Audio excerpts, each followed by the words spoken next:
Que le Seigneur vous bénisse tous. Nous voulons, dans un premier temps, acclamer très fortement le pasteur Dieudonné Aké.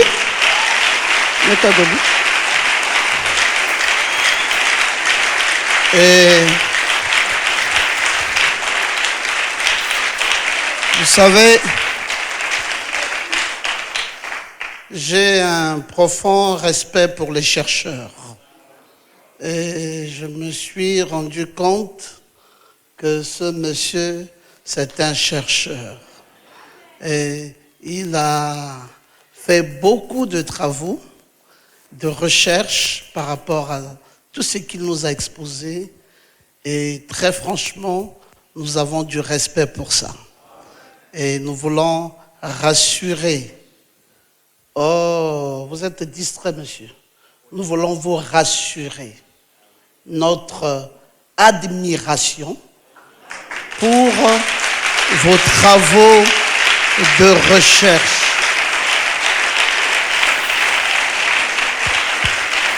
Et puis,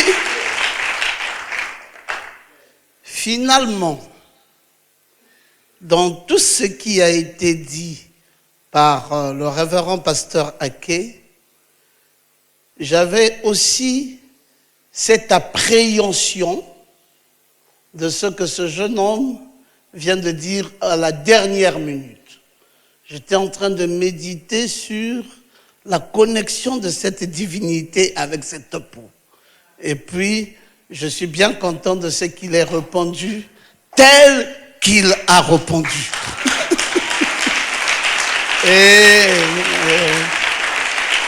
Franchement, c'est satisfaisant. On peut être content de ces réponses. Bon, il m'a été dit de prêcher pour clôturer et en même temps répondre à la question. Je crois que je vais répondre à la question en l'incluant dans ce que je vais développer. Est-ce que ça vous arrange comme ça? D'accord. Alors donc, je pensais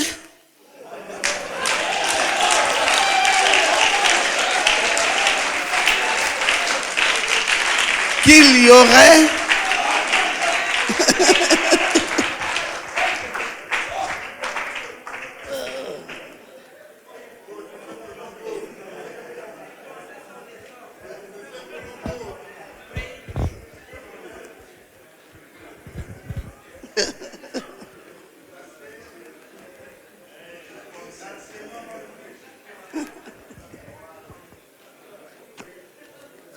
bon, mais on ne m'a pas sorti mon tableau, vous voyez qu'on est contre moi.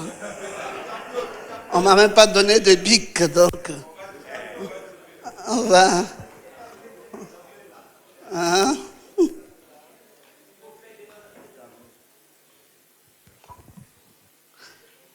Oh, que des beaux moments avec le Seigneur.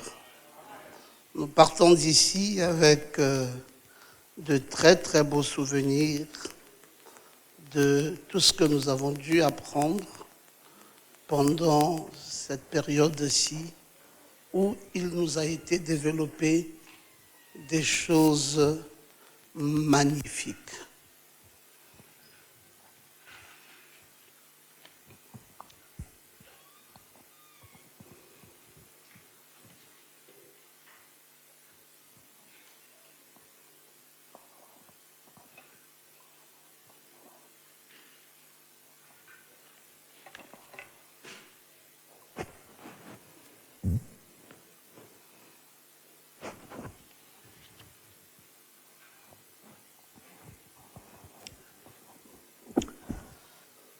Nous allons nous mettre debout et nous allons lire sa parole.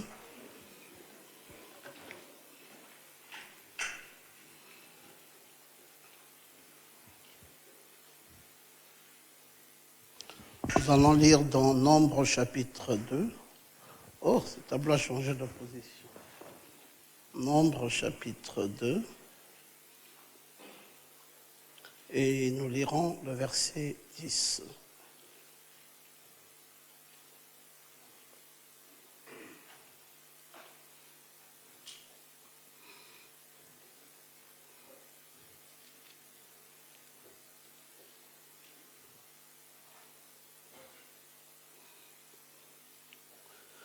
Au midi, le camp de Ruben, avec sa bannière et avec ses corps d'armée, là camperont le prince des fils de Ruben. Amen. Veuillez tranquillement vous asseoir dans sa présence. Nous avons, tout ce temps-ci, commencé un petit message que nous avons intitulé « Le porte-étendard du Midi ».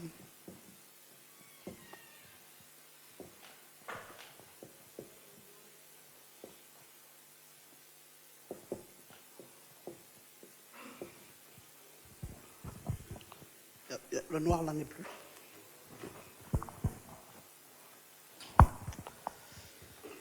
Et dans ce porte-étendard du Midi,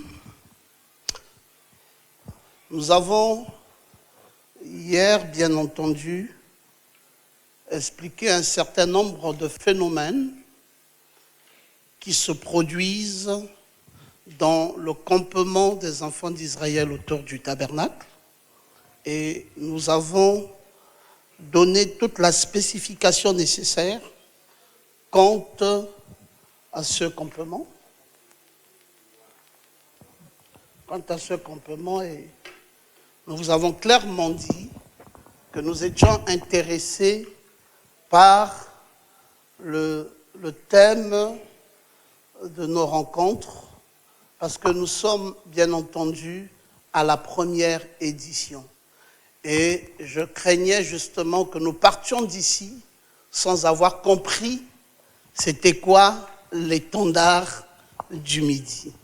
Et j'avais cette crainte, je me disais, si nous partions d'ici et qu'on se retrouve à la deuxième édition, eh bien, l'on se poserait la question de savoir, mais pourquoi cet étendard du Midi et qu'est-ce qui avait été dit lors de la première édition?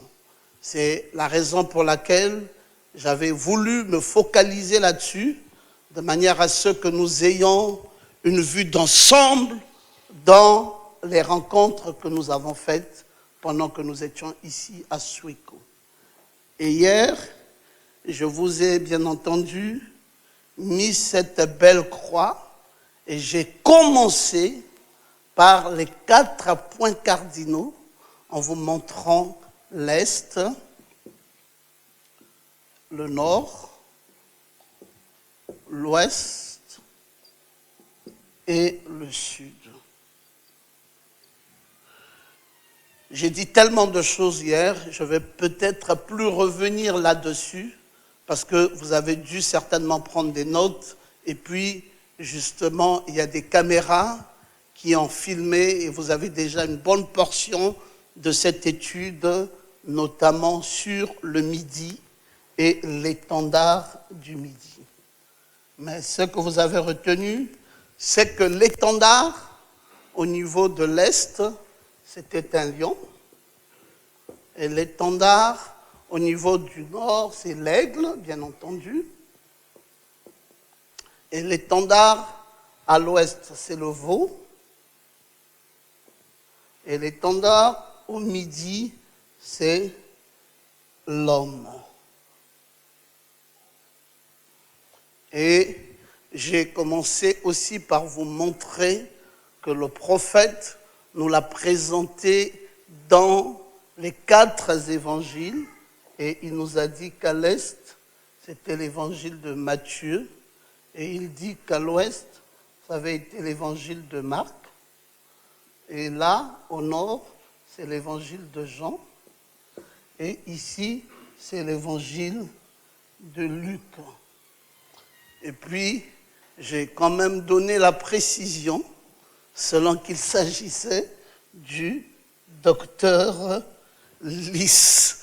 Et je pense que c'est à partir de la précision donnée sur le docteur Luc que a devenue la question de notre jeune frère ici, qui voulait donc savoir est-ce qu'il s'agit exactement du docteur ou de la dispensation des docteurs au sud, ou il y a encore autre chose, ou c'est simplement une simple présentation, ou est-ce que c'est quelque chose qui arrive simplement de façon accidentelle, ou c'est véritablement quelque chose que nous voulons dire. Vous savez toute la différence qui existe entre la prédication et l'enseignement de la parole.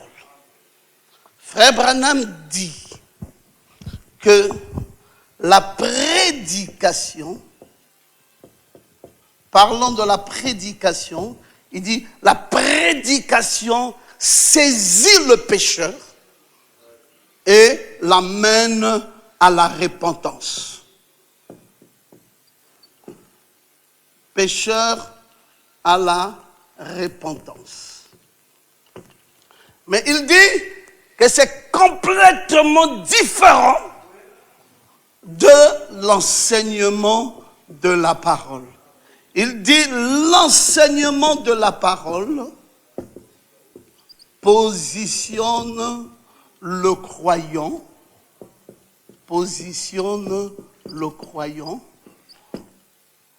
dans le corps. Est-ce que quelqu'un peut-il dire?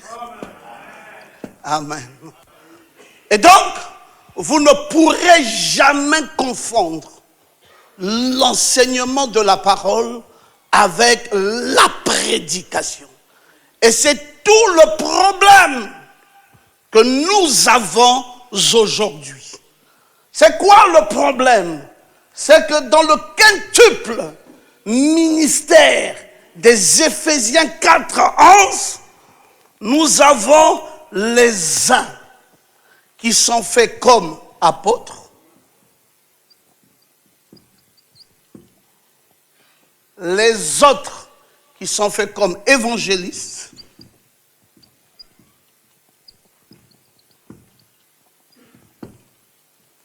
non, je voulais dire comme prophètes d'abord,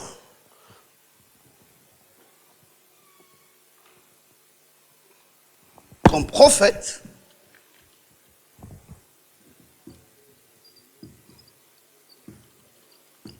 et ensuite comme évangélistes,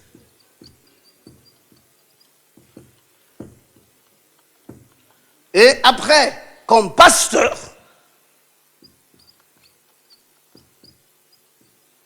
et à la fin comme docteur.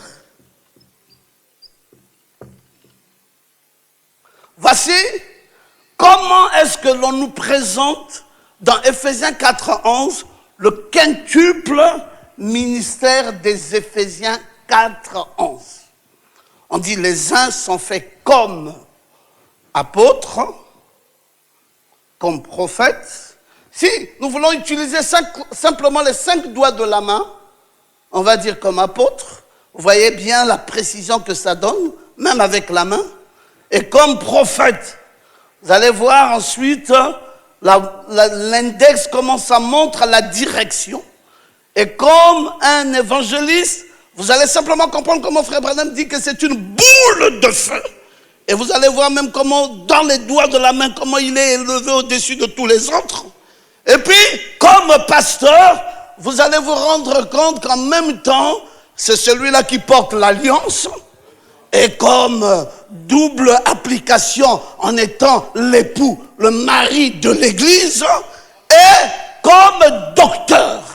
Vous allez voir que c'est un tout petit doigt, mais qui peut aller partout dans tous les remparts de la bouche. Alors, maintenant, Vous avez un apôtre. Parce que c'est celui qui pose la fondation. Vous avez un prophète. C'est celui qui vous montre la direction. Vous avez un évangéliste, la boule de feu. C'est le doigt le plus élevé au-dessus de tout. Vous avez le pasteur Ngoma, le mari de l'église locale. Et vous avez le docteur. Et dans la présentation faite par Saint Paul, il nous dit comme apôtre, comme prophète, comme évangéliste, comme pasteur. Et quand il arrive à docteur, il ne dit pas comme. Il dit et conjonction de coordination, docteur. Bon, ça lui aurait coûté quoi de continuer à nous dire comme apôtre, comme prophète, comme évangéliste, comme pasteur et comme docteur. Pourquoi est-ce qu'à docteur, il n'ajoute plus comme, il met et docteur. Et puis il s'arrête là et va nous donner les 12 attributions du docteur. Vous allez voir que dans toutes les attributions qui va être données pour la perfection des saints, vous ne pouvez pas être parfait avec une prédication. Ici, ça vous prend. C'est le pécheur que ça prend et ça amène à la repentance. Ça vous prend du monde et ça vous amène à l'église. C'est tout. Maintenant, il y a un travail de perfection. Et Branham dit que cette perfection est venue dans les sceaux. Et donc, il y a un travail de la parole qui va être martelé sur vous de manière à ce que l'on vous amène à la perfection. Et vous serez parfait comment? Vous ne serez pas parfait par votre sanctification. C'est pas parce que tu ne coucheras plus les femmes, c'est pas parce que tu ne boiras plus l'alcool, ce n'est pas parce que ceci que tu deviendras parfait. Vous devenez parfait à cause de la parole parfaite. C'est-à-dire que c'est la parole, c'est elle qui est parfaite. Ce n'est pas toi qui es parfait. Le parfait ici se situe au niveau de la parole. Et on prend alors la parole parfaite, on l'installe en toi, et on positionne la parole parfaite en toi, et étant positionné par la parole parfaite, tu deviens parfait comme la parole est parfaite. Le docteur fait ça. Le docteur va continuer. Vous ne serez plus flottant. Ce n'est pas la prédication. On peut te prêcher toute la vie, tu seras toujours flottant. Pour que tu sois plus flottant, il faut un enseignant de la parole qui doit venir dans ta vie. Non, je pensais qu'il y avait des gens ici capables de dire Amen.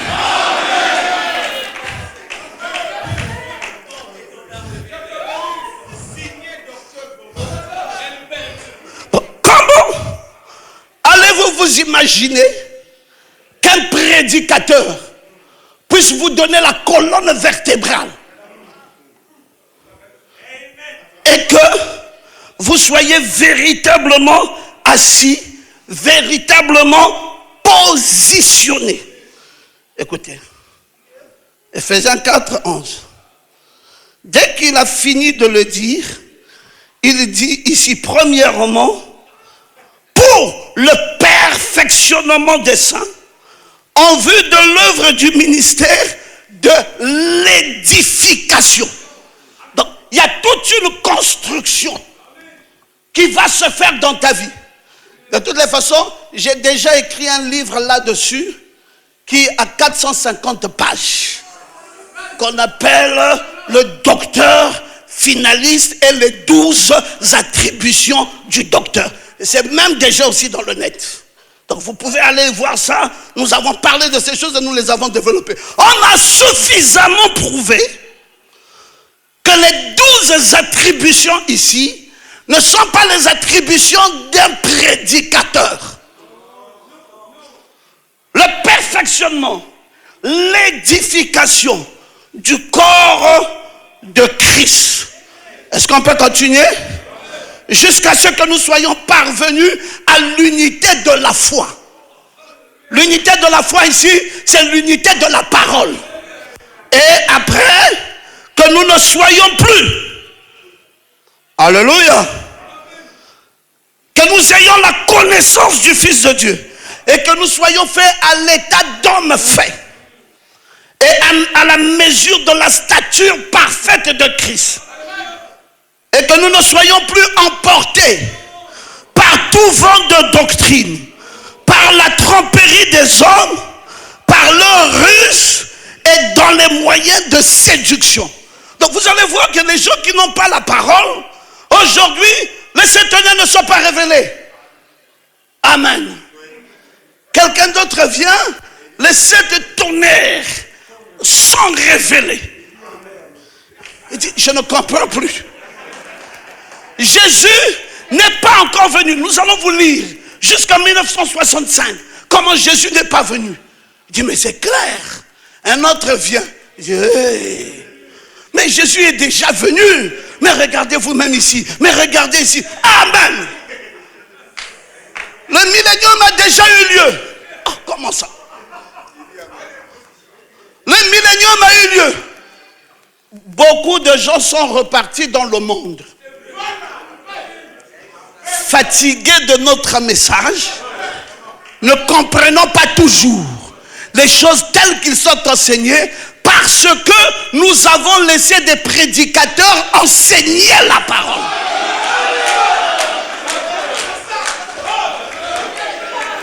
Un prédicateur est un prédicateur.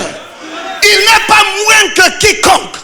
Il a de la valeur. C'est un évangéliste. Nous avons du respect pour son travail. C'est une boule de feu. C'est un gagneur d'âme. Il est respectueux. Mais seulement, ne donnez pas à un évangéliste d'aller enseigner la parole. Il va commencer à mélanger les choses. Il ne va pas comprendre les tenants et les aboutissants. Et à la fin, il va nous montrer un mouton qui est en train de brouter l'herbe sur le toit d'une maison. Non, je croyais qu'il y avait simplement quelqu'un ici capable de dire Amen. Donc, un évangéliste, c'est un évangéliste. Un apôtre, Frère Branham dit que c'est des ministères spéciaux. Il dit dans avertissement puis jugement, c'est un ministère spécial. Il est pasteur, c'est un ministère spécial. Parce qu'un pasteur, c'est le bœuf de l'attelage. Vous savez comme moi, que dans tous les nerfs qu'il y a dans la main, le seul nerf qui part du doigt et qui va jusqu'au cœur, c'est le nerf qui porte la bague, l'annulaire. C'est là où il y a le seul nerf qui part de l'annulaire jusqu'au cœur. Donc vous sentez que c'est pas pour rien qu'on prend l'alliance, on met dans cet annulaire. C'est-à-dire que quand on se marie, on est en train d'attacher cet homme avec son cœur dans les liens du mariage. Oh. Hein, je pensais, mon frère, je pensais simplement qu'il y avait des gens capables de dire Amen. Alors l'église est renversée à cause du manque de positionnement. Et la chose dont nous avons besoin maintenant,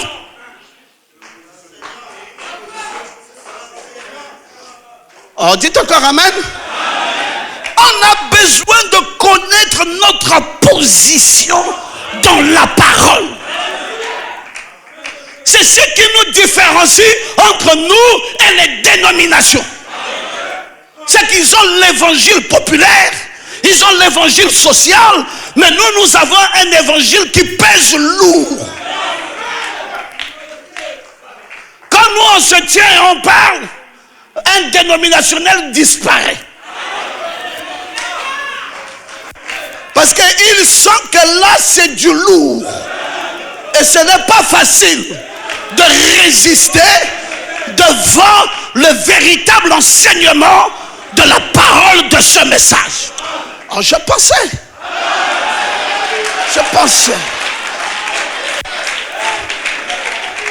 Donc, vous comprenez bien, mes amis, que nous sommes ici en train de dire les choses, pas intentionnellement, nous le disons clairement. Je vous ai dit que nous sommes venus montrer nos couleurs. On n'est pas en train de blaguer. L'église a un besoin réel. Ces prédicateurs ont un besoin réel. La plupart de nos prédicateurs partent du banc pour devenir prédicateurs. Et frère, ça, c'est anti-scripturaire. Tu ne peux pas partir du banc. Tu es laïque aujourd'hui, demain tu es déjà pasteur. Qui est ton enseignant? Qui est ton docteur?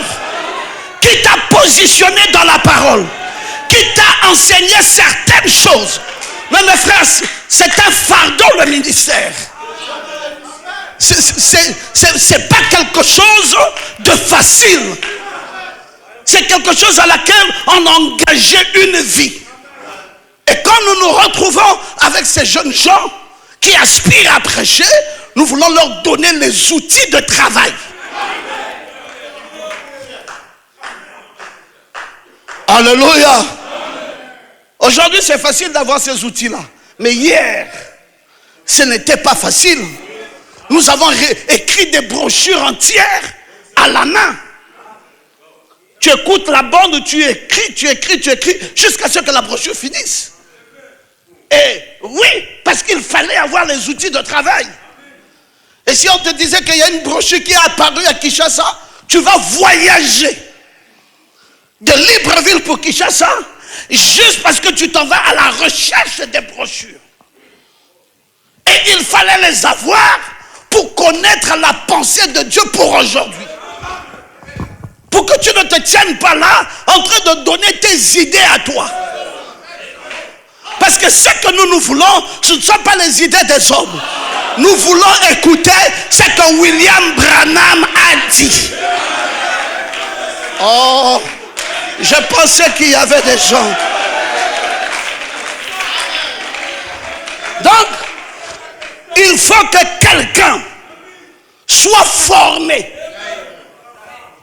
Tu ne vas pas prendre un avion et tu vas embarquer des âmes, un pilote apprenti.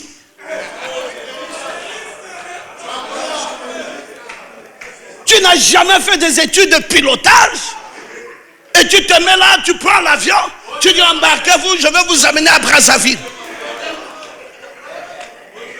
Mais mon frère, tu vas aller nous jeter dans le Mayombe.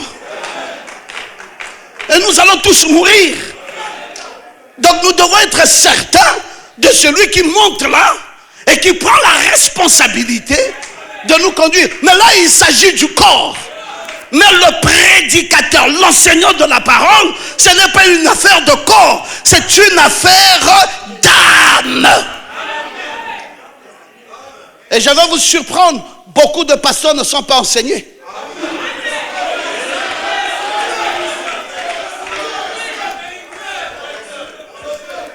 Il prêche, mais lui-même ne comprend pas.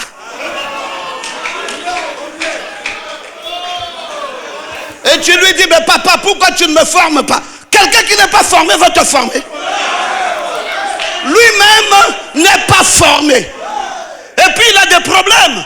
Parce que s'il te regarde chaque fois, il a peur que tu le dépasses. Parce que si tu le dépasses, il a le sentiment que tu vas le disqualifier. Et si tu le disqualifies, alors où est sa position dans tout ça? Donc il préfère, dès que tu dis tu as un appel, directement il voit en toi un ennemi. C'est un rival. Et tu deviens très dangereux. Et on met la police derrière toi pour surveiller tes faits et gestes. Oh, je pense.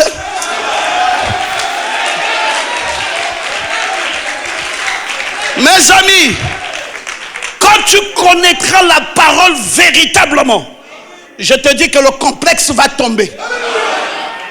Tout ce que vous voyez là, c'est un problème de complexe. Voyez un père, il se bat avec son fils, il est complexé.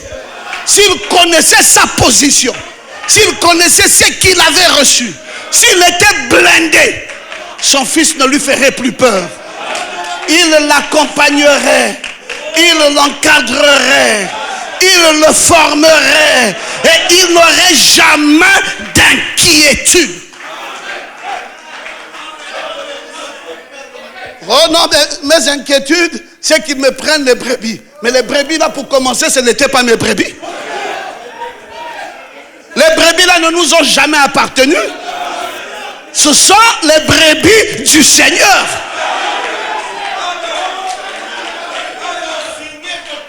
Mais peut-être que mes dîmes seront mises en ballottage. Nous ne prêchons pas pour les dîmes. Mes amis, nous devons travailler et gagner l'argent et soutenir l'église. L'église ici nous attend. L'église n'attend pas que les brebis. L'église nous attend, nous tous, pour que nous tous, nous puissions soutenir le travail. Donc, mes frères, la compétition doit avoir pris fin. Si on a compris comment nous devons exercer le ministère. C'est un nouveau sacerdoce. Oh, je pensais qu'il y avait des gens. Alors, il faut docteur Luc. Il doit faire son travail. Et les évangélistes doivent faire aussi leur travail. Et les apôtres aussi doivent faire leur travail. Je n'ai pas dit un est au-dessus de l'autre. Je n'ai pas dit un est plus fort que l'autre. Mais chacun dans sa position. Et ça aiderait l'église. Vous voulez un enseignement de quelque chose? Cherchez un enseignant. Dites mon frère, toi tu es un enseignant, viens. Nous ne comprenons pas un sujet ici, au sujet du mariage et du divorce et du remariage. Viens nous le développer. Et l'enseignant viendra, il va vous enseigner sur le mariage, divorce et remariage. Et il va vous montrer quand est-ce qu'il y a remariage et quels en sont les critères du remariage. Et l'église fonctionne.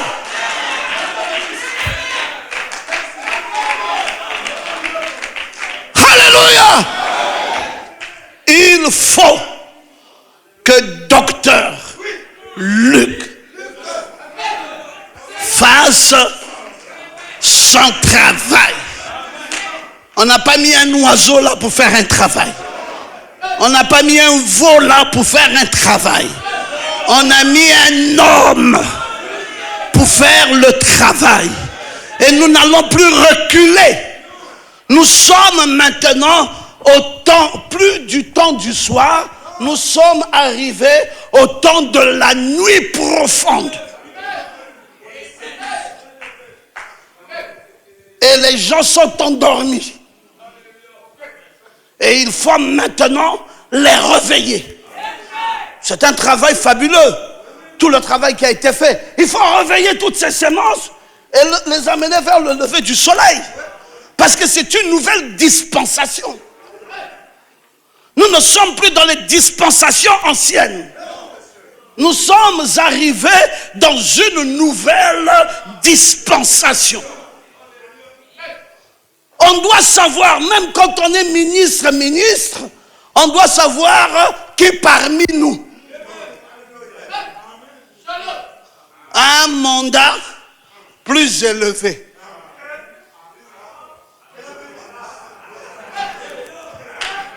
Il n'y a plus de honte. Le travail est devenu compliqué.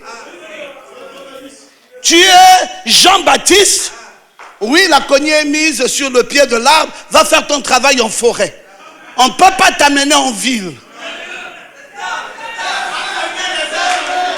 Si on t'amène en ville, tu vas faire banqueroute. Parce que travailler en ville nécessite aussi une certaine civilisation.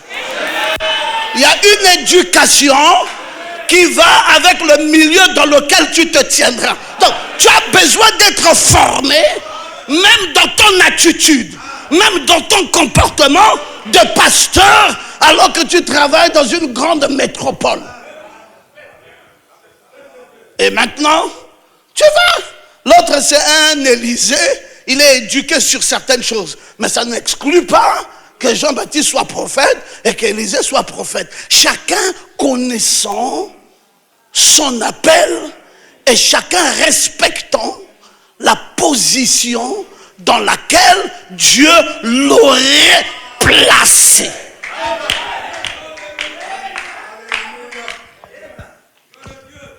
Et je pense que c'est ce que le docteur King a voulu faire. Il a passé tout son temps à nous l'expliquer ici. Il dit, j'avais un sujet et je voulais savoir quels sont les gens qui l'ont développé pour que je leur fasse appel. Et j'avais leurs bouquins, j'avais les références du travail qu'ils avaient déjà accompli pour que nous continuions, nous fassions la continuité des travaux. Parce que ça devient plus que sérieux. Oh, puis-je t'entendre dire Amen. Je voulais simplement continuer à développer ce que nous avons commencé la fois dernière. Il est bien vrai que je ne pouvais pas terminer ça parce que j'avais simplement ouvert tout le champ pour que vous ayez déjà une idée bien arrêtée de ce que nous voudrions enseigner. Ruben, qui avait été le porte-étendard du Sud, avait une mission de conduire les enfants de Jacob jusqu'au jour où il les ramènera vers Joseph en Égypte. Donc, vous voyez qu'il avait une mission qui était précise. C'était de conduire les enfants de Jacob jusqu'où il les ramènera vers Joseph en Égypte. Il avait une autre mission, que les 12 constellations patriarcales se rassemblent à nouveau. Il voulait voir à nouveau le plus grand rassemblement possible. Et elles avaient déserté le sol natal de Canaan, lequel sol natal de Canaan était à l'est. Et ils avaient tous déserté cela pour se reconstituer et manifester à la fin de temps de leur vie, de cette vie terrestre en Égypte. Il fallait qu'ils se reconstituent et qu'ils reviennent à nouveau en Égypte et là chez les gentils. Et Ruben avait un mandat terrible et il voulait rassembler le plus grand monde, les repositionner, les faire déplacer de là où ils étaient, les amener dans le point focal où ils devaient à nouveau se retrouver les uns vis-à-vis des autres. Et c'était une mission noble qui avait été donnée à Ruben. Et c'était une mission qu'il ne devrait accomplir qu'au sud. Comme le soleil, vous le savez si bien, la civilisation a voyagé. Et il est très remarquable de noter que Ruben, c'était la pluie de l'enseignement. Parce qu'il a joué un rôle très important dans l'histoire des 12 patriarches. Mais à lui, tout seul, C'est pour cela que c'était la toute première pluie. Frère Branham nous l'a présenté comme étant le mouret, comme étant la pluie de la première saison. Et il nous a ramené alors l'autre ici, son Benjamin, comme étant la pluie de la dernière saison. Donc ce ne sont pas des faits de hasard que Ruben ici soit un porte-étendard au sud et que William Branham ait positionné l'évangile de Luc et qu'il nous ait dit que c'était le docteur Luc ici au sud. Vous n'allez pas dire que ce puzzle-là est un puzzle qui a raté son coup, ou que nous soyons tombés là comme par imagination et arrivés là dans un fait de hasard où la pluie du mouret, celui de l'enseignement, coïncide avec docteur Luc et en même temps nous ramène Ruben dans la citation comme étant celui-là qui avait été l'alpha et qui a accompli la pluie de la première saison. Donc Dieu, au travers de frère Branham, n'a pas bavardé.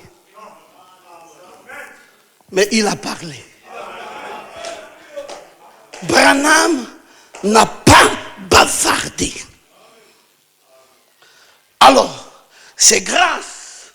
Vous allez savoir qu'il a fallu qu'après, dans la suite de l'histoire, que Ruben joue un rôle très important dans l'histoire des 12 patriarches, mais il ne pouvait pas faire l'affaire.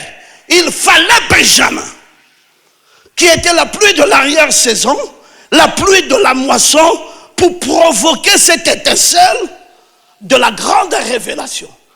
Et il a dit, d'accord, on va libérer tout le monde et Benjamin va être délivré. N'est-ce pas là, grâce au mandragore de Ruben, que Léa, sa mère, va retrouver les faveurs de son mari? Le mari ne voulait plus regarder. Le mari ne s'y intéressait même plus.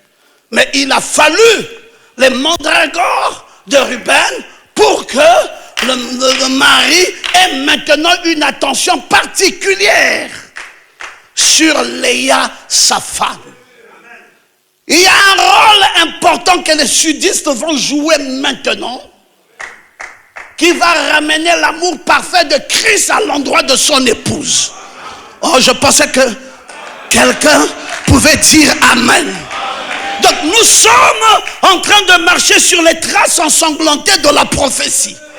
Et nous sommes en plein dans les promesses, où l'épouse est en train d'atteindre la pleine admiration de son époux. Je vous ai dit que votre époux ici ne vous aime pas parce que vous avez une belle tête, mais l'époux vous aime à cause de la qualité de la révélation de la parole que vous avez reçue en vous. Et c'est cette qualité de la parole qui vous a distingué au milieu de la foule.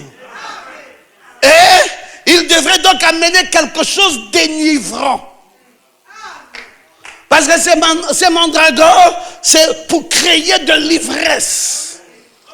Il fallait quelque chose d'enivrant.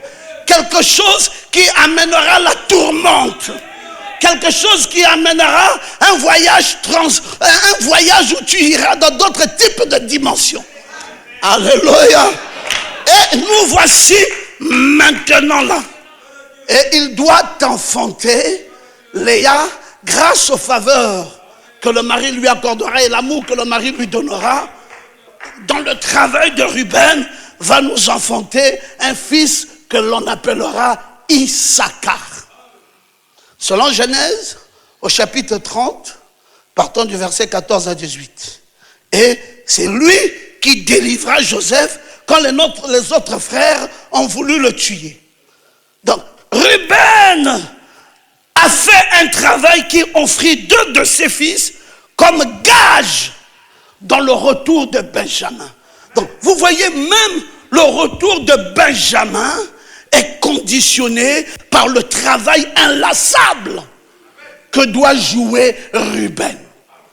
Donc, il y a un travail magnifique qu'il doit faire ici, dans le dénouement final, qui doit amener le succès à nouveau de l'épouse grâce à son porte-étendard.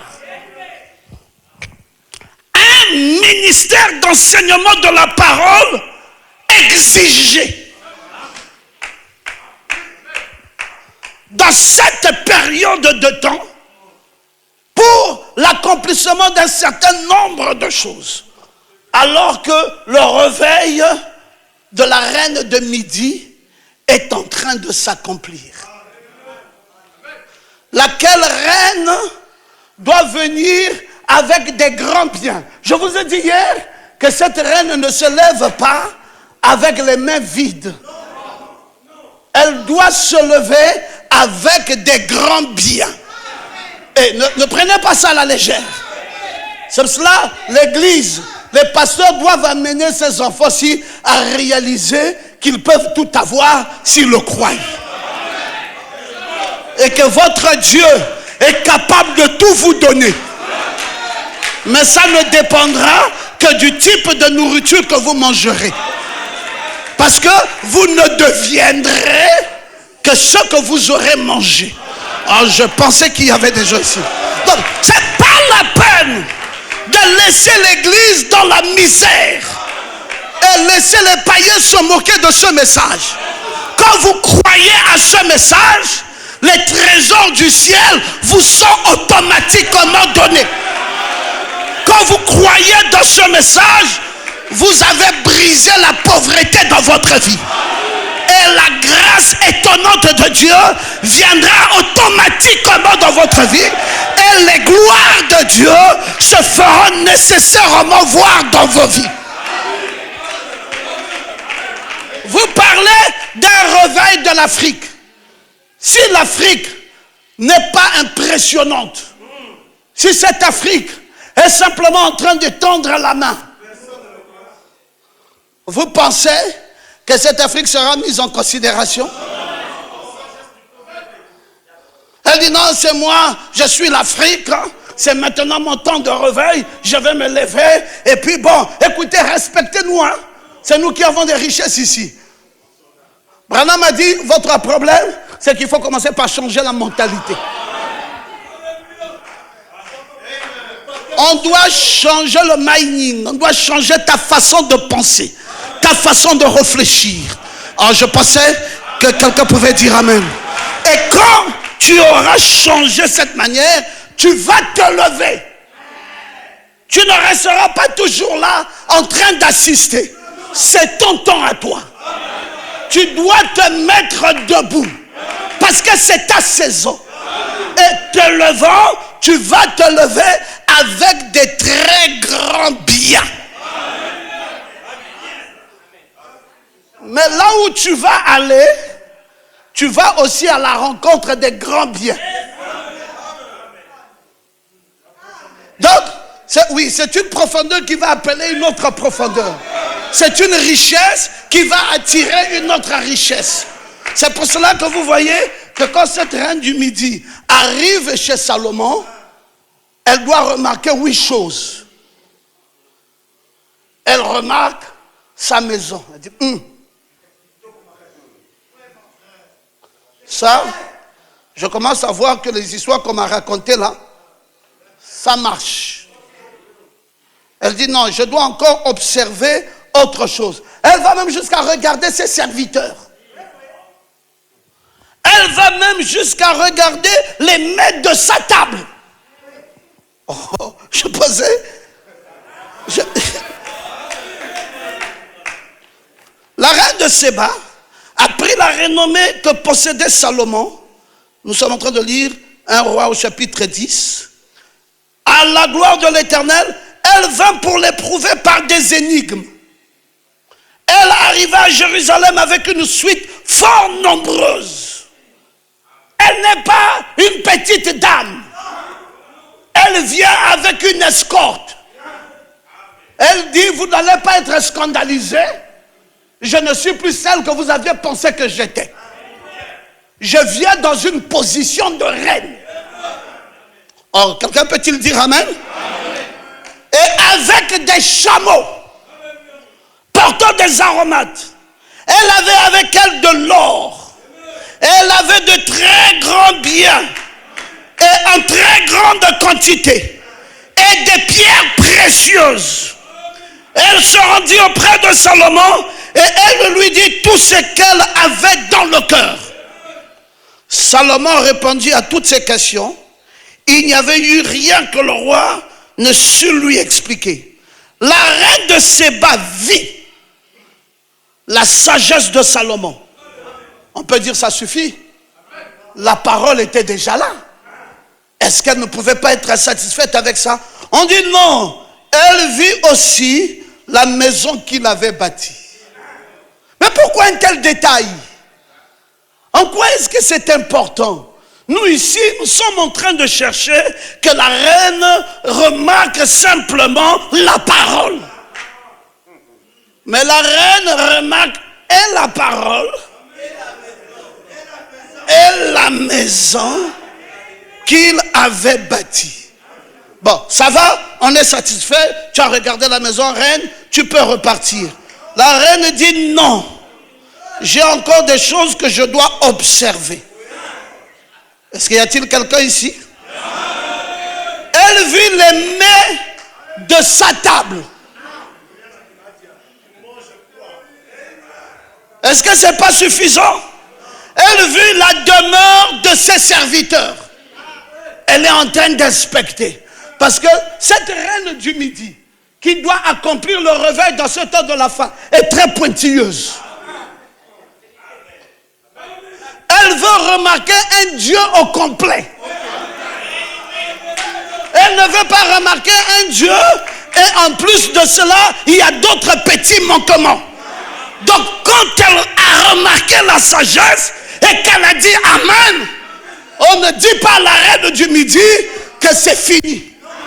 La reine du Midi n'est pas satisfaite parce qu'elle sait que dans son réveil, il y a des choses qui doivent accompagner ça. Oh, je pensais. Vous savez, ça peut te choquer quand tu penses que ces choses-là ne sont pas encore là. Tu dois d'abord commencer à les croire. Et quand tu commences à les croire, et tu dois les confesser. Et quand tu commences à les croire et à les confesser, ces choses-là vont venir d'elles-mêmes dans ta vie. Vous ne recevrez jamais ce que vous n'avez pas épousé dans votre cœur. Puis-je vous entendre dire Amen? Il y a des gens qui parfois sont choqués pour dire oh, ça c'est leur affaire. Est-ce que pour faire un séminaire, on a besoin d'aller au Consueco, on cherche la climatisation? C'est pas ça la parole. Ah, papa, c'est tout ça.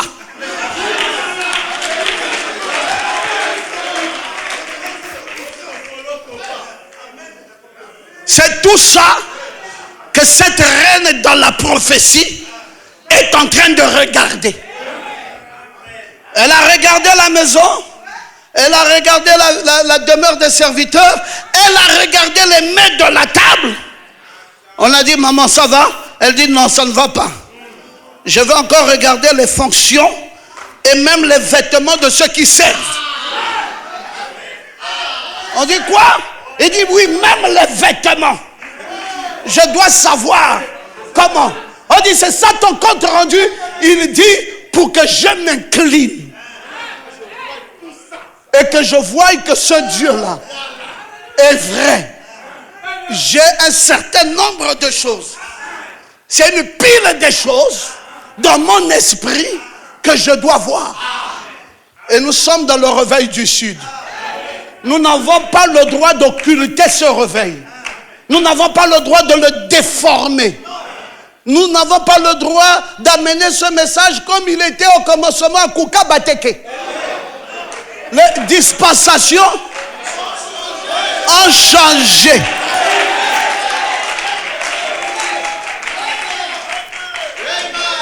Beaucoup d'entre vous ici n'étaient peut-être pas croyants en 1990. Quand j'ai fait mon tout premier voyage missionnaire à Pointe-Noire, je suis venu où? À l'église de Pointe-Noire, il n'y en avait qu'une seule. En 1990. Ça fait aujourd'hui combien d'années? 30 ans. Quand j'arrive ici, je suis parti à Jeanne-Vial. Et j'ai trouvé Kokolo Silva était diacre là-bas. Toutes ces églises que vous appelez églises de Pointe-Noire là n'existaient pas. Il y avait une deuxième église qui venait de naître. Elle venait de naître à Mawata. Et c'était Yoba qui était le pasteur là-bas. J'étais déjà venu ici en mission. J'avais déjà contrôlé toutes ces choses. Et nous sommes partis, nous sommes revenus. Quand je suis revenu, Kokolo n'était plus là. Il était déjà à Makayabou. Je suis allé prêcher là-bas. Quand il y a eu les discussions, les Momino, Bidoussa sont arrivés. Nous étions là. Nous avons arbitré des guerres ici. Donc, frère, vous ne m'apprendrez rien. Vous êtes des nouveaux convertis. Et nous savons l'histoire, comment les choses ont évolué. Mais aujourd'hui, nous ne sommes plus dans cette disposition-là. Ceux qui étaient les baobabs d'hier ne le sont plus aujourd'hui. La situation a changé. Le classement a changé. La condition des églises a changé. Le mouvement de l'esprit a changé. La dimension des croyants a changé. La foi même a changé. La manière de croire la parole a changé. La plénitude des révélations a changé. Et même ton habillement a changé. Et maintenant tu peux conduire des voitures. Est-ce qu'il y a quelqu'un ici capable de se lever et de dire Amen?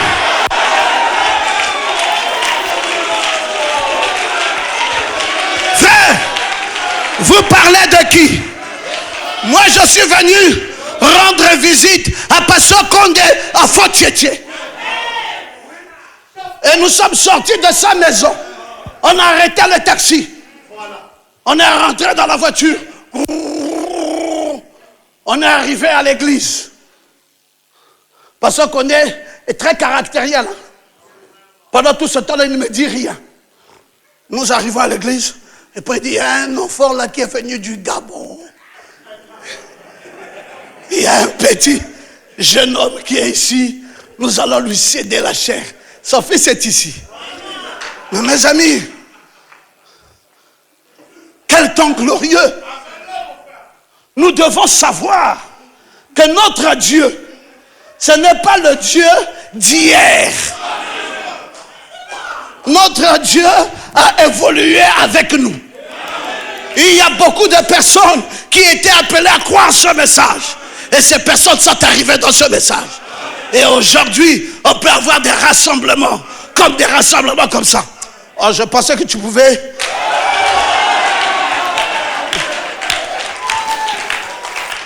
Tu dis, je suis la reine de midi. Et tu veux garder le caractère d'hier. Tu veux toujours marcher à pied. Avec des haillons au corps. Et tu veux toujours souffrir. Tu dis, mais mes frères, la dispensation a changé. Aujourd'hui, maintenant les voitures démarrent avec les télécommandes. Frère, quand vous dites que quelqu'un prêche comme je prêche là, pour que nous en arrivions là, mes frères, il a fallu que j'aille aux États-Unis. Je suis à l'an 2000. Pendant que je suis là, avec les George Ferguson et tout le reste, je vois la mallette qui vient. La fourchette qu'on me donne en or massif. Je regarde, je dis, ah! Nous sommes dans la maison. Il est là, il appuie. La voiture est déjà démarrée là-bas. On chauffe la voiture avant qu'on ne sorte. Quand je suis arrivé, je dis, est-ce que c'est toujours le même message? J'ai dit, ces gens-ci, est-ce qu'ils vont aller dans l'enlèvement? J'ai dit, il y a quelque chose qui ne va pas quelque part. Ou c'est eux qui sont perdus, ou c'est nous qui sommes perdus.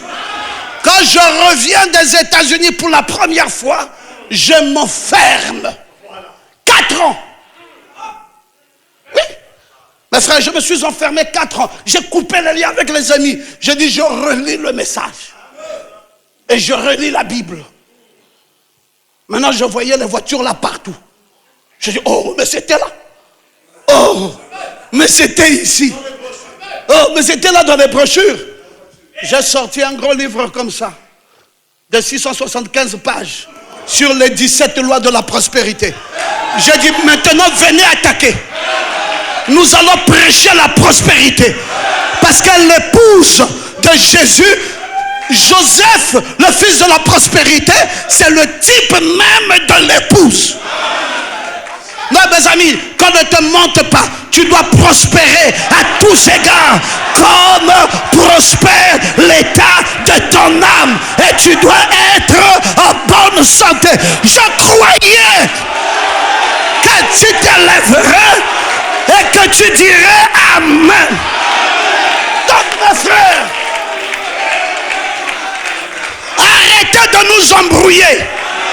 La prospérité là n'est pas seulement pour les pasteurs. La prospérité là c'est pour toute l'église.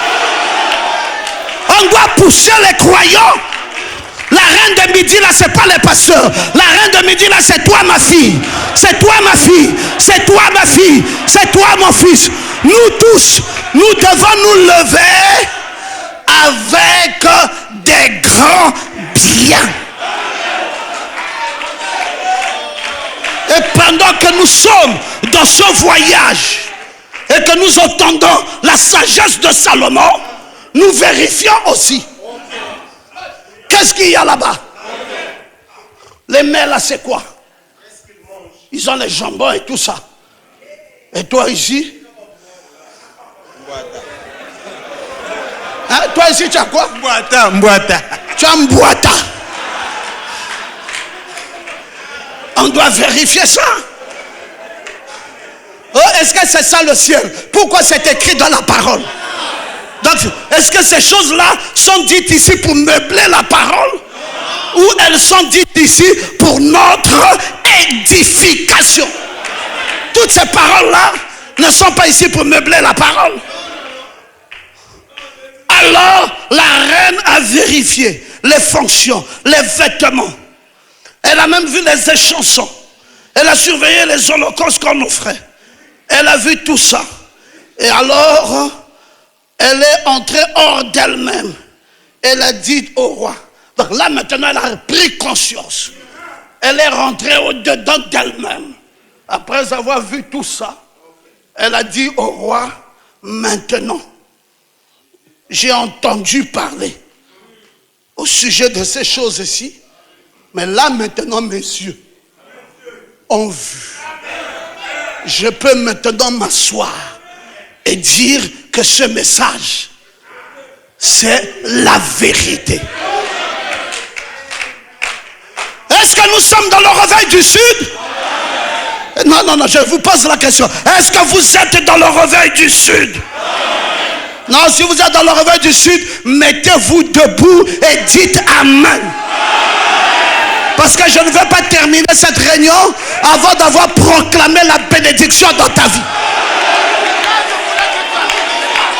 Je dois arriver là.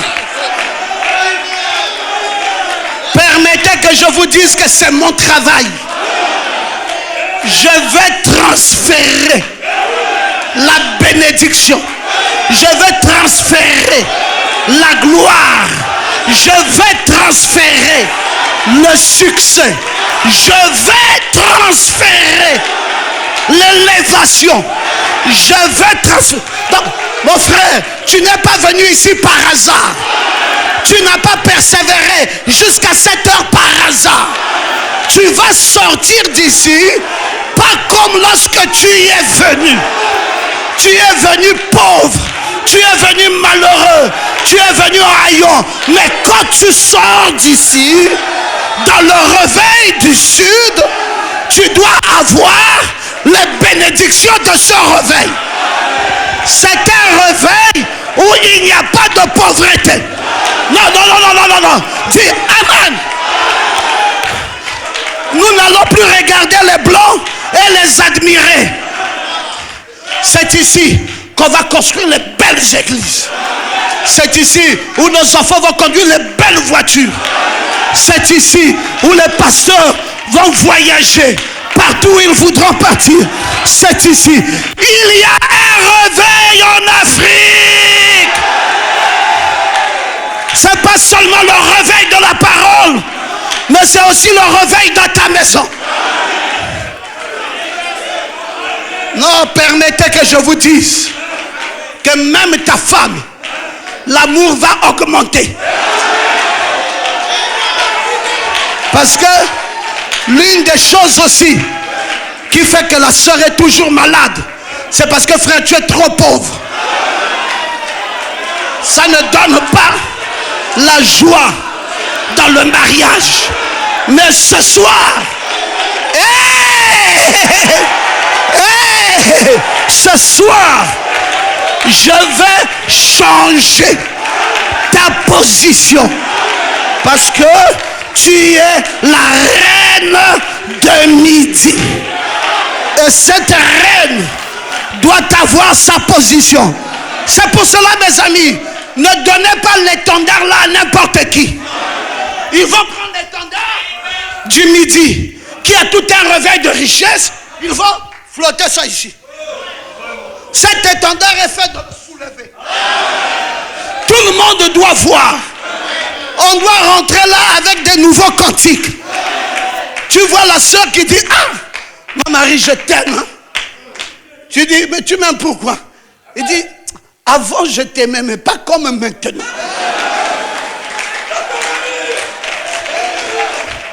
Il dit: mais maintenant, qu'est-ce qui a changé? Il dit: non, je trouve que maintenant, tu es devenu un merveilleux frère. Mais le merveilleux frère là est venu comment? Est-ce que j'ai maintenant plus de Saint-Esprit? Il dit: mon mari, tu ne peux pas comprendre ce qui se passe en moi. Il dit: ah, qu'est-ce qui se passe en toi? Il dit: non, j'ai la joie de vivre. Parce que dans le réveil de midi, si le cantique ne se chante pas, c'est que le réveil là n'est pas encore arrivé. Il doit y avoir un nouveau cantique. Et le cantique des cantiques, où la sœur va chanter de nouvelles mélodies. Et toi, tu vas lui dire que tu es belle, mon ami, que tu es belle. Tes joues sont comme des colombes. Il dit: mais vraiment, le Dieu de Branham, ah, c'est qu'il a fait. C'est maintenant moi qui roule la voiture. Ma fille, ta situation va changer. Nous sommes dans le réveil de midi. Est-ce que je peux t'entendre dire Amen? Vous savez, frère, nous avons écrit tous ces livres-là dans le passé pour montrer aux croyants qu'il y a de nouveaux cantiques qu'on peut chanter. Est-ce que vous croyez dans ces cantiques? Est-ce que vous pensez que votre situation ne sera plus la même? Je dis, cette année ne finit pas. Cette année-ci ne finit pas. Que vous aurez une nouvelle maison. Et vous aurez une nouvelle voiture. Vous allez m'écrire. Vous allez dire: Docteur Ngoma, ce que vous avez proclamé, c'est accompli. Et moi, je crois ça. Parce que je ne suis pas n'importe qui. Je suis la Shélomite du Shélomo. Donc Salomon ici, c'est le Shélomo. Et moi, je suis la Shélomite de ce Shélomo. Donc j'ai été soutiré de lui. Je suis à son image. Je suis à sa ressemblance. Oh, je vois que tout le monde est debout maintenant. Je sens que le réveil commence maintenant. Je sens maintenant qu'il y a un nouveau réveil. Je vais te dire que ma fille, tu vas aimer davantage le frère. Parce que la condition du frère, cette condition misérable, Tu sais que il y a même des je t'aime, quand tu dis ça à une soeur, elle s'étonne. Oh, tu sais, je t'aime, hein?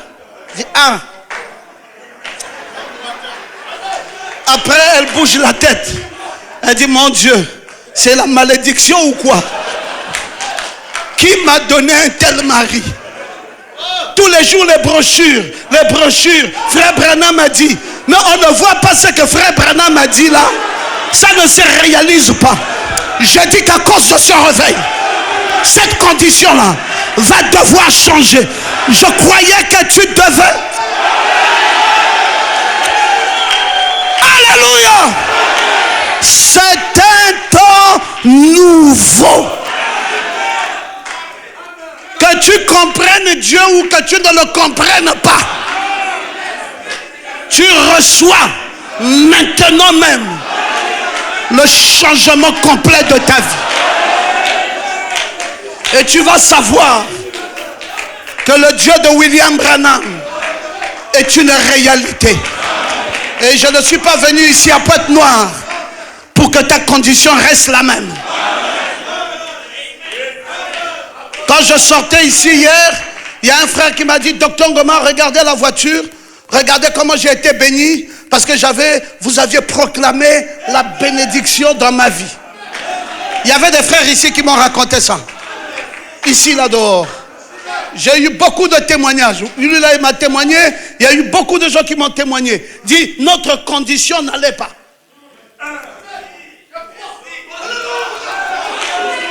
Quand ce garçon est arrivé au Gabon, je lui ai dit, Dieu est réel. J'ai dit, je vais te montrer les œuvres de Dieu. Oh, je pensais qu'il y avait quelqu'un.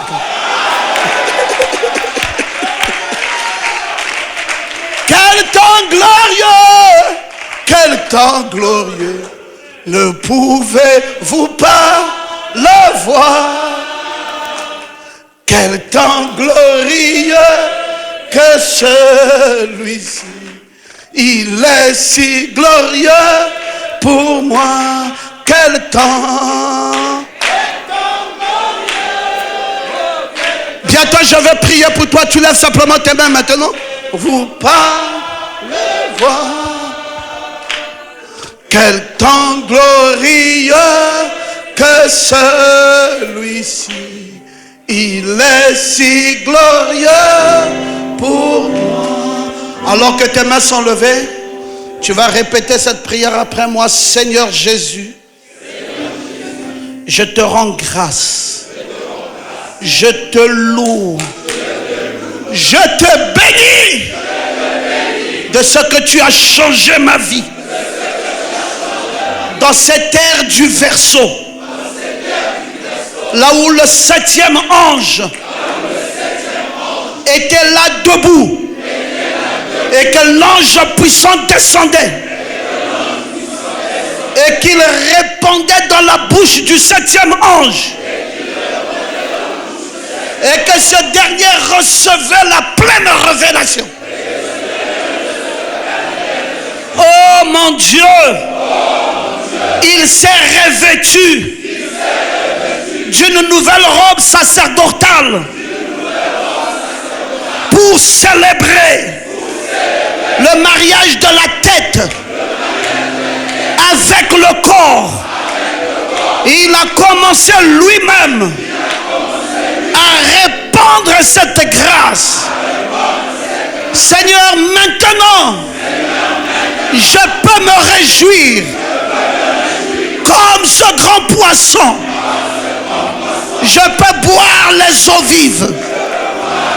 Je peux recevoir la connaissance de tous les mystères. Le message parfait de l'époux qui a été donné à son épouse. Et maintenant tu me dis, prophétise de nouveau. Oh mon Dieu, c'est ce que je fais maintenant. Je prophétise la bénédiction dans la vie de ma soeur, dans la vie de mon frère. Et je dis ceci, je suis la reine de midi Et je me lève avec des grands biens. Je m'en vais écouter la sagesse de Salomon. Non seulement la sagesse, mais aussi, Seigneur, je vais contempler la dimension de sa grandeur, sa richesse, ses maisons, ses serviteurs et tout ce qu'il a en lui. C'est alors que je rentrerai en moi-même et je dirai réellement, mes yeux ont vu la gloire. Oh mon Seigneur, ce réveil du midi, alors que l'étendard a été élevé, nous ne pouvions pas rester insensibles face à la bénédiction, face à la gloire, face au succès que tu viens de nous accorder. Nous sortons d'ici, Seigneur, en étant totalement changés. Et nous confessons que ce réveil n'est pas national, n'est pas continental, mais il est individuel. Et moi, je suis le réveil de l'étendard du midi. Je suis le réveil de l'étendard du midi. Cet étendard a été hautement élevé, a été agité par le sacrificateur, me montrant que pas seulement le spirituel, mais j'ai 4 bénédictions. Une bénédiction matérielle, une bénédiction spirituelle, une bénédiction financière. Oh mon Dieu, toutes les 4 bénédictions doivent descendre maintenant même dans ma vie.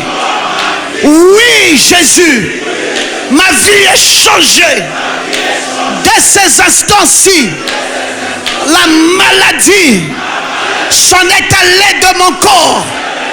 Dans le nom de Jésus, je suis guéri, je suis délivré, je suis libéré de toutes les puissances maléfiques qui m'ont attaché pendant beaucoup d'années.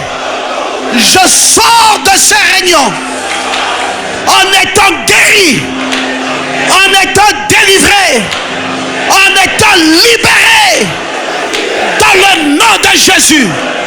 Et je libère ma vie de la pauvreté, la vie de ma famille de la pauvreté.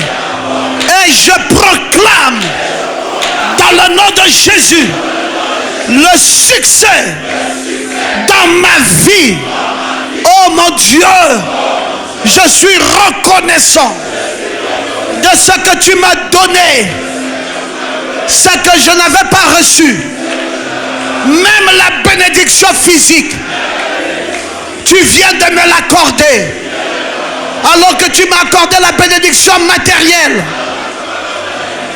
alors que tu m'as accordé la bénédiction financière, alors que tu m'as accordé la bénédiction spirituelle, j'ai tout reçu ce soir. Je pars d'ici en chantant des nouveaux cantiques. Que tu es belle, mon ami, que tu es belle. Tes yeux sont des colombes. Oh mon Dieu, c'est un nouveau temps. C'est fini avec les critiques. C'est fini avec les jalousies. C'est fini avec Crabus africanus. Maintenant, je n'ai que des chamoiries. Yakanaka. C'est un nouveau temps. La trompette a sonné pour notre libération. Je te remercie. Je te glorifie. Je t'exalte pour la fin de ces moments bénis. Bénis ton serviteur, le révérend docteur King Fortuné, pour la belle organisation et de ces réunions de succès. Nous avons été bénis d'un bout à l'autre. Nous avons eu les moments les plus glorieux. Oh notre roi, ces temps seront inoubliables. Nous voulons te donner toute la gloire, les acclamations et la louange, en poussant des cris de joie, en exaltant Jésus. Nous te disons merci. Alléluia. Gloire. Nous t'acclamons. Nous poussons des cris de joie. Nous louons Jésus au siècle des siècles. Dans le nom de Jésus-Christ. Amen.